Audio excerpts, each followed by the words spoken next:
ಈ ಯೋಜನೆ ಪ್ರಾರಂಭ ಆಗಿ ಎಷ್ಟು ವರ್ಷ ಆಯಿತು ಅಂತ ಕೇಳಿದೆ. 2003ರಲ್ಲಿ ಎಸ್.ಎಂ. ಕೃಷ್ಣ ಸಾಹೇಬರಿದ್ದಾಗ ಈ ಯೋಜನೆ ಮಂಜೂರಾಗಿದ್ದು ಎಷ್ಟಂದರೆ 2813 ಕೋಟಿ.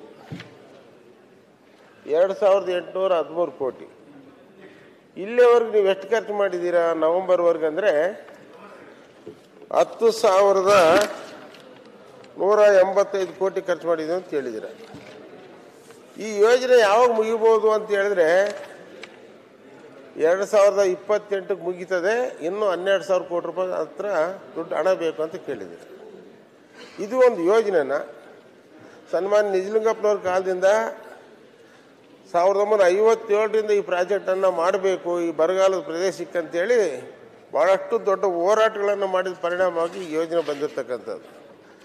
ಮಾನ್ಯ ಉಪಮುಖ್ಯಮಂತ್ರಿಗಳಿಲ್ಲ, ದಯಮಾಡಿ ಇಲ್ಲೇನು ಏನಾಗಿದೆ ಈಗಾಗಲೇ ಒಬ್ಬ ಸದಸ್ಯರು ಕೇಳಿದ್ರು, ಮುಖ್ಯಮಂತ್ರಿ ಪರವಾಗಿ ಒಬ್ಬ ಸಚಿವರು ಉತ್ತರ ಕೊಟ್ಟಿದ್ರು, ಅದು ಆವತ್ತಿಂದ ಏನೂ ಕೆಲಸ ಆಗಿಲ್ಲ. ಅದೇ ಪ್ರಶ್ನೆ ನಾನು ಈಗ ಮತ್ತೆ ಮುಖ್ಯಮಂತ್ರಿಗಳು ಕೇಳ್ತೀವಿ ಅಂತ. ಇದೇನಾಗುತ್ತೆ ದಯಮಾಡಿ ತಪ್ಪು ತಿಳ್ಕೊ ಬರ್ತಾವೆ ಕಂದಾಯ ಮಂತ್ರಿಗಳು.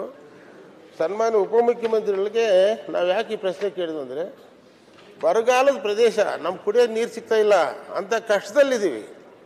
ಅದಕ್ಕೋಸ್ಕರ ನಾನು ಒಂದು ಗಾದೆ ಮಾತು ಕೂಡ ಇಲ್ಲಿ ಹೇಳಬೇಕಾಗಿದೆ. ಏನು ಅಂದರೆ ಎತ್ತಿಗೆ ಜ್ವರ ಬಂದಿತ್ತಂತೆ, ಎಮ್ಮಿಗೆ ಬರೆ ಹಾಕಿದ್ರಂತೆ. ಆ ರೀತಿ ನಾನು ಈಗ ನಿಮ್ಮ ತಮ್ಮನ್ನ ಪ್ರಶ್ನೆ ಕೇಳಬೇಕಂತ ಪರಿಸ್ಥಿತಿ ಬಂದಿದೆ. ದಯಮಾಡಿ ನಮ್ಗೆ ಏನಾಗಿದೆ ಚಿತ್ರದುರ್ಗ, ದಾವಣಗೆರೆ, ಈ ಕಡೆ ನಮ್ಮ ಚಿಕ್ಕಮಗಳೂರು, ತುಮಕೂರು 4 ಜಿಲ್ಲೆ ಬರಗಾಲದ ಪ್ರದೇಶ ಇರ್ತಕ್ಕಂಥ ಏರಿಯಾಕ್ಕೆ ನೀರು ಕೊಟ್ಟಿರ್ತಕ್ಕಂಥದ್ದು. ದಯಮಾಡಿ ಇನ್ನೂ 25 ವರ್ಷಗಳ ಕಾಲ ಈ ಯೋಜನೆ ಆಗಬೇಕು. ಮಾನ್ಯ ಅಧ್ಯಕ್ಷೆ, ದಯಮಾಡಿ ಅದಕ್ಕೆ ಸರಿಯಾದ ಉತ್ತರ ಕೊಡಬೇಕು. ಸರಿಯಾದಂಥ ಉತ್ತರ, ಕಷ್ಟದ ಉತ್ತರ. ಆದರೂ ಸಭಾಧ್ಯಕ್ಷರೇ, ಇದು ಅವ್ರು ಹೇಳ್ದಾಗೆ ಮೂಲ ಯೋಜನೆ ವೆಚ್ಚ ಇದ್ದಿದ್ದು 2813 ಕೋಟಿ. ಒಂದು ಬಾರಿ ರಿವೈಸ್ ಆಗಿ 5,985 ಕೋಟಿ ಆಯಿತು. ಎರಡನೇ ಬಾರಿ ರಿವೈಸ್ ಆಗಿ 12,340 ಕೋಟಿ ಆಯಿತು. ಮೂರನೇ ಬಾರಿ ರಿವೈಸ್ ಆಗಿ ಇವಾಗ ಸದ್ಯಕ್ಕೆ 21,473 ಕೋಟಿಗೆ ಅಂದಾಜು ವೆಚ್ಚ ರಿವೈಸ್ ಆಗಿದೆ. 2,000 ಇದ್ದಿದ್ದು 10 ಪಟ್ಟು ಜಾಸ್ತಿ ಆಗಿದೆ. ಅಂದರೆ ಕಾರ್ಯವ್ಯಾಪ್ತಿನೂ ಜಾಸ್ತಿ ಆಗಿದೆ, ಸ್ಕೀಮುಗಳು ಜಾಸ್ತಿ ಆಗಿದ್ದಾವೆ. ಮೊದಲು ಏನು ಹನಿ ನೀರಾವರಿಗೆ ಅಂತ ಮಾಡಿದ್ದು ಬದಲಾವಣೆಗಳು ಕೂಡ ಎಲ್ಲ ಆಗಿದ್ದಾವೆ. ಈಗ ಚಿತ್ರದುರ್ಗ, ಚಿಕ್ಕಮಗಳೂರು, ತುಮಕೂರು ಮತ್ತೆ ಸ್ವಲ್ಪ ಈವನ್ ಶಿವಮೊಗ್ಗ ಸ್ವಲ್ಪ ಭಾಗಕ್ಕೆ ಭಾಳ ಅವಶ್ಯಕತೆ ಇದೆ. ಮಧ್ಯ ಕರ್ನಾಟಕಕ್ಕೆ ಭಾಳ ಅವಶ್ಯಕತೆ ಇರುವಂಥ ಯೋಜನೆ ಅಪ್ಪರ್ ಭದ್ರಾ ಯೋಜನೆ. ಇದು ಆದರೆ ಅಲ್ಲಿ ಸಾಕಷ್ಟು ಜನಕ್ಕೆ ಜೀವನಕ್ಕೆ ಆಧಾರ ಆಗುತ್ತೆ ಅನ್ನೋದು ಸದಸ್ಯರ ಅಭಿಪ್ರಾಯ ಸರಿ ಇದೆ. ಅದು ವಿಳಂಬ ಅಂತೂ ಆಗಿದೆ, ಯಾವುದೋ ಕಾಲಕ್ಕೆ ಮುಗಿಬೇಕಾಗಿತ್ತು. ಏತನ್ಮಧ್ಯ ನಾವು ಕೇಂದ್ರ ಸರ್ಕಾರಕ್ಕೆ ಮನವಿ ಮಾಡಿದ್ವಿ, ಇದನ್ನ ರಾಷ್ಟ್ರೀಯ ಯೋಜನೆಯಾಗಿ ಘೋಷಣೆ ಮಾಡಿ ಅಂತ. ಕೇಂದ್ರ ಸರ್ಕಾರಕ್ಕೆ ಮುಖ್ಯಮಂತ್ರಿಗಳು ಹೋಗಿ ಮನವಿ ಮಾಡಿದ್ವಿ, ಉಪಮುಖ್ಯಮಂತ್ರಿಗಳು ಹೋಗಿದ್ರು, ಅವರು ಮನವಿ ಮಾಡಿದ್ವಿ. ಆದರೆ ಕೇಂದ್ರ ಸರ್ಕಾರ ರಾಷ್ಟ್ರೀಯ ಯೋಜನೆ ಮಾಡಕ್ಕೆ ಒಪ್ಪಲಿಲ್ಲ. ಹೋಗ್ಲಿ 2023-24ನೇ ಸೆಂಟ್ರಲ್ ಬಜೆಟ್ ಅಲ್ಲಿ 5,300 ಕೋಟಿ ಯೋಜನೆಗೆ ಅನೌನ್ಸ್ ಮಾಡಿದ್ದಾರೆ. ಆ ಬಜೆಟ್ ಪಾರ್ಲಿಮೆಂಟ್ ಅಲ್ಲಿ ಪಾಸ್ ಆಗಿದೆ. 5,300 ಕೋಟಿ ಯೋಜನೆಗೆ ಅನೌನ್ಸ್ ಆಗಿದ್ದು ಆ ಹಣ ಬಿಡುಗಡೆ ಮಾಡಿ ಅಂತ ಕೇಳಿದ್ರೆ ಇಲ್ಲಿವರೆಗೂ ಕೂಡ 53 ಪೈಸಾನು ಕೂಡ ಸೆಂಟ್ರಲ್ ಗವರ್ಮೆಂಟ್ ಕೊಡ್ಲಿಲ್ಲ. ಅವರ ಬಜೆಟ್ ಎಲ್ಲ ಪ್ರಸ್ತಾವನೆ ಹೋಗಿದೆ. ಮುಖ್ಯಮಂತ್ರಿಗಳು ನಾವೇ ಹೋಗಿದ್ದೀವಿ, ನಮ್ಮ ಮುಖ್ಯಮಂತ್ರಿಗಳ ಜೊತೆಗೆ ಇಡೀ ಅರ್ಧ ಮಂತ್ರಿ ಮಂಡಲ ಹೋಗಿ ಕೇಳ್ಕೊಂಡಿದ್ದೀವಿ. ಅವ್ರಿಗೆ ಏನ್ ಬೇಕು ಎಲ್ಲ ಪ್ರಸ್ತಾವನೆ ಕೊಟ್ಟಿದ್ದೀವಿ. ಉಪಮುಖ್ಯಮಂತ್ರಿಗಳು ಹೋಗಿ ಮಂತ್ರಿಗಳನ್ನ ಭೇಟಿ ಮಾಡಿದ್ದಾರೆ, ಪ್ರಧಾನ ಮಂತ್ರಿಗಳನ್ನ ಭೇಟಿ ಮಾಡಿದ್ದಾರೆ. 5,300 ಕೋಟಿಯಲ್ಲಿ 53 ಪೈಸಾನು ಬಂದಿಲ್ಲ. ಇಟ್ ಈ ಸೆಂಟ್ರಲ್ ಗವರ್ಮೆಂಟ್ ಬಜೆಟ್ ಅಲ್ಲಿ ಅನೌನ್ಸ್ ಆಗಿ ಆ ಬಜೆಟ್ ಪಾರ್ಲಿಮೆಂಟ್ ಅಲ್ಲಿ ಪಾಸ್ ಆದ್ಮೇಲೆನೂ ಕೂಡ ನಮ್ಗೆ ಬರ್ಬೇಕಾಗಿರುವ ಹಣ ಬಂದಿಲ್ಲ.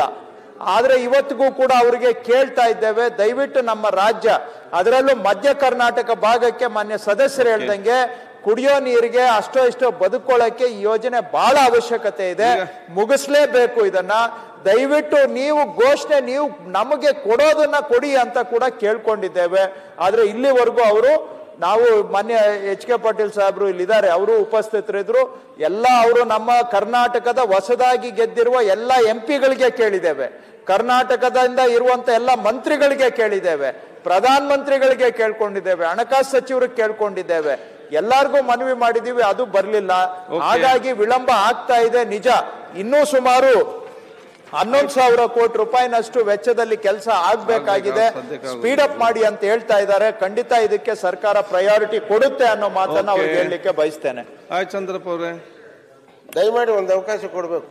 ನಾವು ಬಹಳ ಕಷ್ಟದಲ್ಲಿ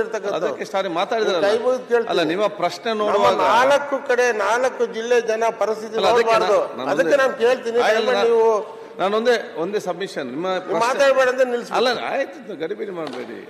ಈಗ ನೀವು ಪ್ರಶ್ನೆ ನೋಡುವಾಗ ಮತ್ತೆ ಇಲ್ಲಿ ಉತ್ತರ ನೋಡುವಾಗ ಒಂದು ಸೆಕೆಂಡ್, ನಿಮ್ಮ ಪ್ರಶ್ನೆ ಮತ್ತೆ ಇಲ್ಲಿ ಉತ್ತರ ನೋಡುವಾಗ ಆಯ್ತು ಅದು ಮುಗಿಸ್ತೇನೆ. ಅಲ್ಲ ಅದು ಮತ್ತೆ ನೀವು ಮಾತಾಡಿ, ಸ್ಪೀಕರ್ ಮಾತಾಡುವಾಗ ಕೇಳಿಸ್ಕೊಳ್ಳಿ ಸರ್, ಕೇಳಿಸ್ಕೊಳ್ಳಿ, ಸ್ಪೀಕರ್ಗೆ ಮಾತಾಡಕ್ ಬಿಡಲ್ಲ. ನಿಮ್ಮ ಪ್ರಶ್ನೆ ಮತ್ತು ಅಲ್ಲಿ ಉತ್ತರ ಆಯ್ತು, ನಿಮ್ಮ ಪ್ರಶ್ನೆ ಮತ್ತೆ ಇಲ್ಲಿ ಉತ್ತರ ನೋಡುವಾಗ ಏನಾಗಿದೆ, ಇದು ಮುಗಿಸ್ಬೇಕಂತೇಳಿ ನಿಮ್ಮ ಶೈಲಿ ಕರ್ನಾಟಕ ರಾಜ್ಯದವರ ಜನತೆ ಒಂದು ದೊಡ್ಡ ಬೇಡಿಕೆ ಇದೆ. ಪೂರ್ತಿಗೊಳ್ಬೇಕಾದ್ರೆ ಇದಕ್ಕೆ 11,358 ಕೋಟಿ ಬೇಕು.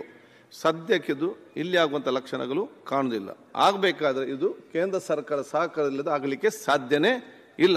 ಅದಕ್ಕಾಗಿ ಏನೀಗ ಅಲ್ಲಿಂದ ಎಷ್ಟು ಕೊಡ್ತಾರೆ ಮತ್ತೆ ಇಲ್ಲಿ ಮ್ಯಾಚಿಂಗ್ ಗ್ರಾಂಟ್ ಆಗಿ ಮುಂದೆ ಏನು ಹೋಗ್ಬೇಕು, ಅದಕ್ಕೆ ಅನುಗುಣವಾಗಿ ನಾವು ಪ್ಲಾನ್ ಮಾಡಬೇಕು.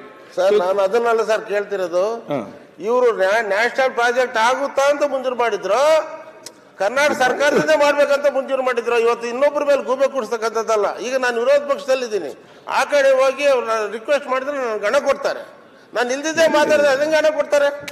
ದಯಮಾಡಿ ಸರ್ಕಾರ, ಕರ್ನಾಟಕ ಸರ್ಕಾರ ಅಪ್ರೋಚ್ ಮಾಡೋದ್ರಲ್ಲಿ ಇರುತ್ತೆ. 5,300 ನಿಮ್ಮ ಸಲಹೆ ಕೊಡಿ ದಯಮಾಡಿ. ಯಾಕೆ ಹೇಳ್ತೀನಿ ಅಂದ್ರೆ, ನಾವು ನಮ್ಮ ಪರಿಸ್ಥಿತಿ ಹೇಳ್ಬಾರ್ದು. ಈಗ 11,000 ಕೋಟಿ 2028 ಮುಗಿಸ್ತು ಅಂತ ಹೇಳಿದ್ದಾರೆ. 2028 ಮುಗಿಸಿಲ್ಲ ಅಂದ್ರೆ ಇನ್ನೂ SR ರೇಟ್ ಜಾಸ್ತಿ ಆಗಿ ಇನ್ನೂ ಜಾಸ್ತಿ ಆಗಿದೆ. ನಿಮ್ ದಯಮಾಡಿ ಒಂದು ಕಳ್ಕಳಿ ನನ್ನ ಮನವಿ, ಮಾನ್ಯ ಮಂತ್ರಿಗಳೇ. ಈಗ ತೆಲಂಗಾಣದಲ್ಲಿ 5 ವರ್ಷದಲ್ಲಿ 1,20,000 ಕೋಟಿ ರೂಪಾಯಿ ಖರ್ಚು ಮಾಡಿದ್ದಾರೆ. ನಾವು ಎಸ್ಟಿಮೇಟ್ ಕಂಪ್ನಿಯಿಂದ ಹೋಗಿದ್ವಿ, 1 ಟನಲ್ 2 ಟನಲ್ 3 ಟನಲ್ ಮಾಡಿ 5 ವರ್ಷದಲ್ಲಿ ಒಂದು ಸರ್ಕಾರ 1,20,000 ಕೋಟಿ ಖರ್ಚು ಮಾಡಿ ಸುಮಾರು 18 ಲಕ್ಷ ಹೆಕ್ಟರ್ಗೆ ನೀರು ಕೊಡ್ತಾರಂದ್ರೆ ಈ ಸಣ್ಣ ಪ್ರಾಜೆಕ್ಟ. ಇವರು ಏನೇನೋ ಸಬೂಬ್ ಹೇಳ್ತಾರೆ, SLO ಪ್ರಾಬ್ಲಮ್ ಅಂತಾರೆ, ಹಣದ ಪ್ರಾಬ್ಲಮ್ ಅಂತಾರೆ. ಅಲ್ಲಿ ಯಾಕೆ 5 ವರ್ಷಕ್ಕೆ ತೆಲಂಗಾಣದಲ್ಲಿ ಆಯ್ತು? ನಿಮ್ಮ ಕ್ವಶನ್ ಏನಾಗಿದೆ, ಮಾಡ್ತಕ್ಕಂಥ ಇಚ್ಛಾಶಕ್ತಿ ಬೇಕು. ಬಾಯಿ ಮಾತಲ್ಲಿ ನಾವು ಬಹಳಷ್ಟು ಕಳಕಳಿ ಇದೆ, ನಾವು ಬರಗಾಲದಲ್ಲಿ ಇದೀರಿ, ಬಹಳ ತೊಂದರೆ ಇದೆ ಅಂತ ಬಹಳ ಹೊತ್ತು ಮಾತಾಡೋದು ಅರ್ಥ ಇಲ್ಲ. ನಮ್ಗೆ ಎಷ್ಟು ನೀವೇನ್ ಹೇಳಿದ್ರೆ 2028ಕ್ಕೆ ಅದಕ್ಕಿಂತ ಮುಂಚೆ ಆಗುತ್ತೋ ಇಲ್ಲ, ಆ ದುಡ್ಡು ಬಂದಾಗ ಮಾಡ್ತಿರೋ ಇಲ್ಲ ನಿಮ್ಮ ಹಣದಲ್ಲಿ ಮಾಡ್ತಿರೋ? ಅಧ್ಯಕ್ಷರೇ, ಕೇಂದ್ರ ಸರ್ಕಾರದಿಂದ ನಮ್ಮ ರಾಜ್ಯಕ್ಕೆ ಬರಬೇಕಾಗಿರ್ತಕ್ಕಂಥ ಹಣ, ಬಜೆಟ್ ಅಲ್ಲಿ ಘೋಷಣೆ ಆಗಿರುವ ಹಣ, ಪಾರ್ಲಿಮೆಂಟ್ ಅಲ್ಲಿ ಪಾಸ್ ಆಗಿರುವಂತಹ ಬಜೆಟ್, ಅದರಲ್ಲಿ ನಮ್ಗೆ ಬರಬೇಕಾಗಿರ್ತಕ್ಕಂಥ ಹಣ ಬಂದ್ರೆ ಬೇಗ ಮಾಡ್ತೇವೆ, ಜನಗಳಿಗೆ ಅದು ಅದನ್ನ ತಲುಪಿಸ್ಲಿಕ್ಕೆ ಸಾಧ್ಯ ಆಗುತ್ತೆ. ದಯವಿಟ್ಟು ಸೆಂಟ್ರಲ್ ಬಜೆಟ್ ಅಲ್ಲಿ ಏನಿದೆ ಅಂತ ತೆಗೆದು ಓದಿ, ಪ್ಯಾರಾ ನಂಬರ್ 107 ಏನಿದೆ ಅಂತ. ಬರಪೀಡಿತವಾದಂತ ಮಧ್ಯ ಕರ್ನಾಟಕದ ಜಿಲ್ಲೆಗಳಿಗೆ ಕುಡಿಯುವ ನೀರು ಕೊಡುವ ಉದ್ದೇಶದಿಂದ ಕೇಂದ್ರ ಸರ್ಕಾರ 5,300 ಕೋಟಿಯನ್ನ ಒದಗಿಸುತ್ತೆ ಅಂತ ಬರೆದಿದ್ದಾರೆ ಬಜೆಟ್ ಅಲ್ಲಿ. It's passed by the parliament. Once it is passed by parliament, it is final. ಬಂದ್ರೆ ಬೇಗ ಆಗುತ್ತೆ. ನೀವು ಪ್ರಯತ್ನ ಮಾಡಿ. ಆಯ್ತು, ನಿಮ್ ಪ್ರಕಾರ ನಮ್ಗೆ ಹೇಗೆ ಅಪ್ರೋಚ್ ಮಾಡಬೇಕು ಅಂತ ಗೊತ್ತಿಲ್ಲ, ಹೇಗೆ ಪ್ರಪೋಸಲ್ ಕೊಡ್ಬೇಕು ಅಂತ ಗೊತ್ತಿಲ್ಲ. ಆಯ್ತು, ನಾವು ಮಾಡಿದ್ದೆಲ್ಲ ತಪ್ಪು. ನೀವು ಪ್ರಯತ್ನ ಮಾಡಿ, ನಾವು ಪ್ರಯತ್ನ ಮಾಡ್ತೀವಿ. ನಮಗ್ ತಿಳಿದಂಗೆ ನಾವು ಮಾಡ್ತೀವಿ, ನಿಮಗ್ ತಿಳಿದಂಗೆ ನೀವು ಮಾಡಿ. ಕರ್ನಾಟಕ ಜನಕ್ಕೆ ಒಳ್ಳೇದಾಗಿ ನಮ್ಗೆ ಬರ್ಬೇಕಾಗಿರೋ ತೆರಿಗೆಯಲ್ಲಿ ಪಾಲು ಬಂದ್ರೆ ಕರ್ನಾಟಕಕ್ಕೆ ಒಳ್ಳೇದಾಗುತ್ತೆ. ನೀವು ಕೈ ಜೋಡಿಸಿ. ಈಗ ಸರ್ಕಾರ ಏನು ಮಾಡಿಲ್ಲ ಅಂತ ಹೇಳ್ತಾ ಇದ್ದೀರಾ, ನಾವೆಲ್ಲ ಪ್ರಯತ್ನ ಮಾಡಿದೀವಿ, ಮಾಡಿದ್ರು ಇಲ್ಲ ಅಂತೀರಾ. ನೀವು ಪ್ರಯತ್ನ ಮಾಡಿ ಅಂತ ಕೋರ್ತಾ ಇದ್ದೇವೆ. ಇಬ್ರು ಸೇರಿ ಮಾಡೋಣ. ಆದಷ್ಟು ಶೀಘ್ರವಾಗಿ ಈ ಯೋಜನೆಯನ್ನ ಕೊನೆಗಚ್ಚುವಂತ ಪ್ರಯತ್ನ ಮಾಡೋಣ ಅಧ್ಯಕ್ಷರೇ. ರಾಜ್ಯ ಸರ್ಕಾರದಿಂದ ಹಣ ಬಂದಿಲ್ಲ ಅಂದ್ರೆ ನೀವು ಮಾಡೋದಿಲ್ವೋ? ಅದನ್ನಾದ್ರೆ ಹೇಳಿ. ಇಲ್ಲ, ಕೇಂದ್ರ ಸರ್ಕಾರದವರು ಹಣ ಕೊಟ್ಟರೆ ಮಾತ್ರ ನಾವು ಮಾಡ್ತೀವಿ, ಇಲ್ಲಿಂದ ಮಾಡ್ಲಿಕ್ಕೆ ಸಾಧ್ಯ ಇಲ್ಲ ಅಂತ ಹೇಳ್ತೀರಾ? ಪರಿಶೀಲನೆ ಮಾಡಿ. ಆದಷ್ಟು ಸರ್ಕಾರ ರಾಜ್ಯಕ್ಕೆ ಬರ್ಬೇಕಾಗಿರೋ ದುಡ್ಡು ಬರಬಾರ್ದಾ? ನೀವು ಅದೇ ಹೇಳ್ತಾ ಇದ್ದೀರಾ?